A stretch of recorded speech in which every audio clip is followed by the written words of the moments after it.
আজ রান্না করব মাছ দিয়ে কচু দিয়ে আলু দিয়ে ঝোল। তার জন্য দেখো কচু কেটে নিয়েছি। আমাদের এদিকে তো এটাকে কচু বলে, তোমাদের ওদিকে কি বলে অবশ্যই কিন্তু কমেন্ট করে জানাবে। আর করব মাছের ডিম ভাজা। তো দেখো প্রথমেই শিলনোড়াতে মশলাটা কিন্তু আমি বেটে নিচ্ছি। আমার আবার মিক্সি নেই, আমি যা মশলা করি শিলনোড়াতেই করি।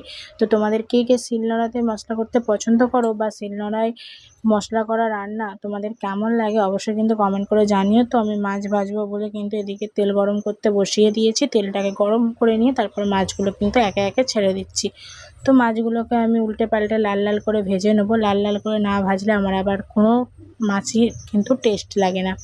তো অনেকে বলে যে মাছ নাকি কাঁচা রান্না করলে ভালো লাগে, আমার তো আবার মোটেই ভালো লাগে না। তো তোমরা কে কে মাছ এভাবে কড়া করে লাল লাল করে ভেজে রান্না করো সেটাও কিন্তু কমেন্ট করে জানিও।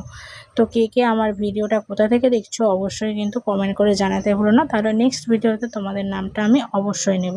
তো দেখো তারপরে আমি মাছের ডিমটাকেও ভেজে নিচ্ছি সুন্দর করে। মাছের ডিম ভাজছিলাম, তাতে কোনো কিছু দেওয়া ছিল না কর্নফ্লাওয়ার বা বেসন, তার জন্য দেখো আমার চারিদিকে ছিটকে একবারে ভর্তি হয়ে গেছিলো। তেলটাও প্রচণ্ড পরিমাণে ফেনা ফেনা হয়ে গেছিলো, কী করব সেটাই বুঝতে পারছিলাম না। তারপর যা হোক করে ডিমটা তো ভেজেই নিলাম।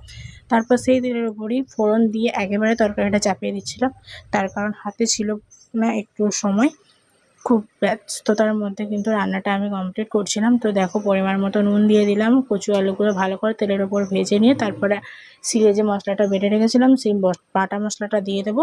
তারপরে দেখো পরিমাণ মতো নুন, হলুদ, লঙ্কা গুঁড়ো সমস্ত কিছু দিয়ে, সরি নুনটা তো আমি আগেই দিয়েছিলাম। তারপরে আমি হলুদ গুঁড়ো আর লঙ্কা গুঁড়ো দিয়ে কিন্তু মশলাটা ভালো মতো কষিয়ে নিচ্ছি তেল ছাড়া পর্যন্ত। তারপরে কষিয়ে নেওয়ার পর আমি দিয়ে দেবো পরিমাণ মতো জল, তার কারণ আমি এটা ঝোল রান্না করব, তো পরিমাণ মতো জল দিয়ে দিলাম। তারপর আলু আর কচুটা সেদ্ধ হওয়া পর্যন্ত অপেক্ষা করব। তারপর দেখবো ঝোল ফুটে গেলে যে আলু আর কচুটা সেদ্ধ হয়েছে কিনা সেটা একটুখানি দেখে নেব। দেখে নিয়ে আলুগুলো কটা ঘেটে দেবো, তাতে তরকারির ঝোলটা একটু ঘন করা হয়। তারপরে দেখো আমি কিন্তু মাছগুলো দিয়ে দেবো। মাছগুলো দিয়ে ফুটিয়ে নামিয়ে নিলেই কিন্তু আমার গরম গরম কচু দিয়ে মাছ দিয়ে আলুর ঝোল কিন্তু রেডি হয়ে যাবে।